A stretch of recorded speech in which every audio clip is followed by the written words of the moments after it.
Assalamualaikum warahmatullahi wabarakatuh.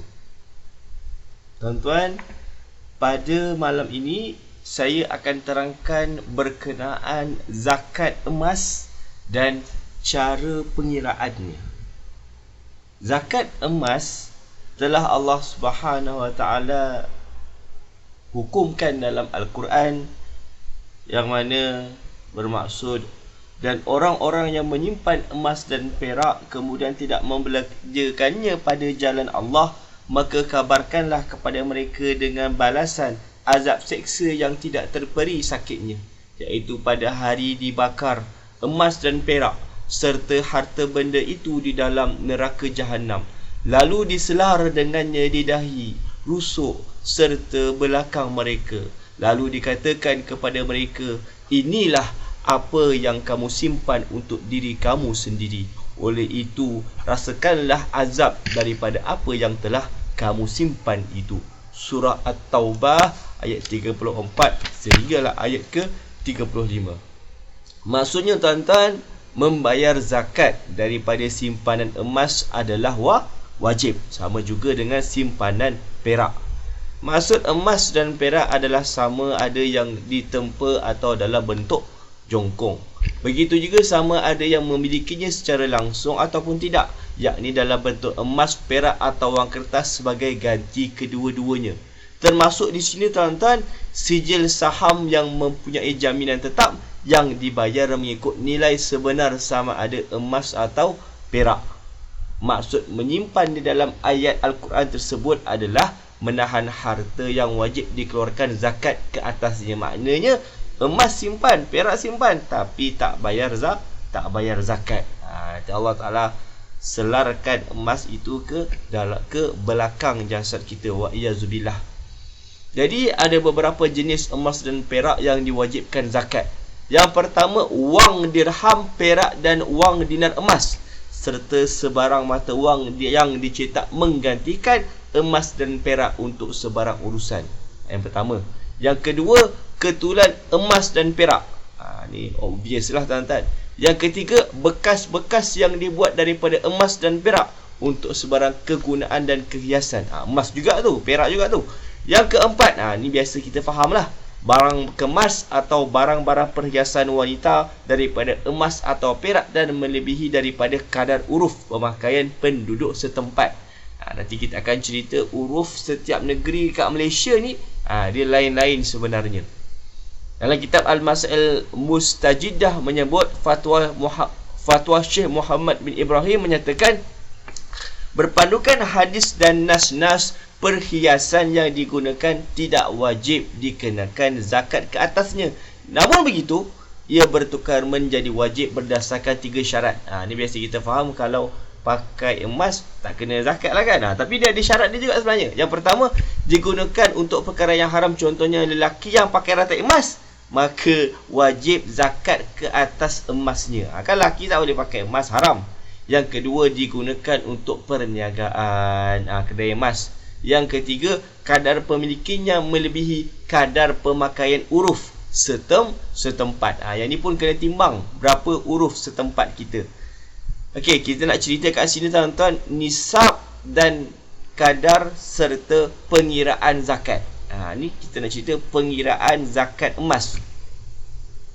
Zakat tidak dikenakan ke atas emas sehinggalah jumlahnya cukup 20 miskol atau 20 dinar. Kalau dah cukup 20 miskol atau menyamai nilai 85 gram emas, maka kadar yang wajib ke atasnya adalah sebanyak 2.5%. 2.5%. Contoh pengiraan. Emas yang dimiliki ada 100 gram. Si fulan ni ada emas 100 gram. Katalah 1 gram emas tu harganya RM143. Kalikan dah 100 gram darab 143 ringgit 80 sen darab 2.5%. Saya ulang, 100 gram darab 143 ringgit 80 sen darab 2.5%. Jawapannya RM14,380 darab 2.5%, maka zakat emas yang diwajibkan RM359.50. Okeylah tu tuan-tuan. Okeylah tu. Harga emas nilai 14,000, bayar zakat cuma 300, 400 saja. Kira okeylah tu. Sebab zakat ni sebenarnya dia mensucikan harta kita, ya, masya-Allah. Jadi yang kedua, emas, barang perhiasan ataupun emas yang dipakai. Kalau kita pakai emas macam mana pula tu, kan? Kan kita pakai emas ni, katalah penuh satu badan ni emas saja macam mami jarum. Tu kena zakat tak? Lu kena tengok uruf setempat pula, ada setempatnya macam mana. Seperti yang dah dicantikkan sebelum ini, secara asalnya barang kemas daripada emas yang harus dipakai tak dikenakan zakat. Ni asalnya. Kerana barang kemas tersebut hilang sifat suburnya apabila dipakai dan ia menjadi harta beku. Walaupun begitu, ulama berpendapat bahawa jika emas yang dipakai itu melebihi kadar uruf kebiasaan pemakaian masyarakat setempat, maka lebihan tersebut dikenakan zakat ke atasnya, sama seperti emas-emas yang lain. Adapun kadar uruf adalah berbeza mengikut tempat atau negeri. Contoh pengiraan, emas perhiasan yang dipakai adalah sebanyak 300 gram. Banyak tu. Kadar uruf di negeri tersebut adalah 150 gram. Kalau lebih 150 gram kena zakat. Harga 1 gram emas RM143.80. Inilah kalilah 300 gram tolak 150 gram dalam kurungan, kemudian darab RM143.80, kemudian darab 2.5%. Bersamaan 150 gram darab RM143.80 darab 2.5%. Bersamaan RM21,570 darab 2.5%. Apa jawapan dia? Maka zakat yang diwajibkan ke atasnya adalah RM539.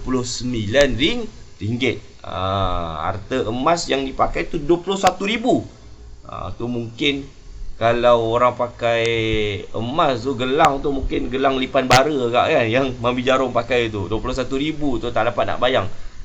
Satu saya tengok harga satu gelang tu saja pun dah 8,000. Paling-paling tu gelang tu 8,000. Tak mustahil lah kalau 2 4, 8, 16. Memang kaya lah. Kena zakat RM500. Ini mensucikan harta kita. Baik, kita dah selesai tadi tentang cara pengiraan zakat emas. Tambahan kita nak cerita pula kadar uruf emas mengikut negeri-negeri dekat Malaysia. Ini kan negeri-negeri Malaysia ni banyak. Setiap negeri tu dia ada kadar uruf dia. Baik, yang pertama, wilayah persekutuan. Ni Kuala Lumpur. Kadar uruf 150 gram. Lebih kena zakat. Selangor 800 gram. Johor 850 gram. Melaka 200 gram. Negeri Sembilan 200 gram. Perak 500 gram. Kedah 85 gram. Pulau Pinang 165 gram. Ni tempat Mami Jarum ni, Pulau Pinang ni, Penang. Perlis 170 gram. Pahang 200 gram. Terengganu 850 gram. Kelantan tak ada uruf. Maknanya tengok, dia kena kodi lah, ustaz lah yang kena cek balik. Ni nak kena zakat ke macam mana ni. Sabah 152 gram. Sarawak 775 gram. Ni cerita berkenaan tentang kadar uruf emas mengikut negeri-negeri dekat Malaysia. Itu secara ringkas lah, tuan-tuan. Boleh ya? Okey, baik. Dah tu pula macam mana kalau zaman sekarang ni kan ada pelaburan-pelaburan emas. Kan? Kalau zaman dulu mungkin je lah orang pegang emas tu, emas je kena zakat. Tapi sekarang ni banyak pelaburan-pelaburan, kita cuma bayar je duit ataupun kita simpan duit itu diikat dengan emas. Macam mana tu? Jadi kalau pelaburan emas juga akan dikenakan zakat. Macam mana kira dia? Dikira sebagai emas yang diperniagakan. Emas yang diperniagakan adalah termasuk jongkong emas, shilling emas dan emas perhiasan perempuan. Bagi emas perhiasan yang diniatkan dengan tujuan perniagaan, maka wajiblah zakat ke atasnya secara ijma'. Walaupun pada awalnya ia diniatkan sebagai emas kegunaan sendiri. Zakatnya dikira sebagai zakat perniagaan. Haul dan nisabnya juga adalah sama seperti haul dan nisab zakat perniagaan. Nisabnya adalah 20 miskol atau nilai 85 gram emas. Kadar yang perlu dizakatkan ke atasnya juga adalah sebanyak 2.5%. 2.5%. Kemudian yang kedua, emas dalam bentuk buku akaun di bank. Ini pelaburan emas. Terdapat produk-produk emas berasaskan akaun simpanan emas yang ditawarkan oleh sesetengah bank. Kelebihannya ialah pemilik akaun dapat membuat keuntungan dengan kenaikan harga emas tanpa perlu menyimpan emas yang dibelinya secara fizikal. Pelanggan akan diberi buku akaun dan direkodkan kuantiti emas beserta nilainya semasa pembelian. Ada pula kaedah kiraan dia nanti tu. Jadi kaedah kiraan zakat ke atas akaun emas. Macam mana tu? Yang pertama, sekiranya produk yang ditawarkan bank tersebut adalah patuh syariah. Syariah compliance. Iaitu pembeliannya dengan akad jual beli yang sah, fizikal emasnya benar-benar wujud. Bukan scam ni. Memang ada emas. Dan berlaku proses qabd, yakni terima fizikal ketika berjual beli, kemudian diikuti dengan akad wadiah, yakni simpan atas dasar amanah. Maka ulama sepakat bahawa emas yang disimpan oleh pihak lain dalam bentuk wadiah itu wajib dikenakan zakat ke atasnya jika mencukupi nisab dan haul. Nisabnya adalah 85 gram emas dan kadar zakatnya adalah 2.5%. Kiraannya adalah sama seperti emas yang disimpan. Itu saja tuan-tuan secara ringkas berkenaan tentang zakat emas dan cara pengiraannya. Wabillahi taufiq wal hidayah. Wassalamualaikum warahmatullahi wabarakatuh.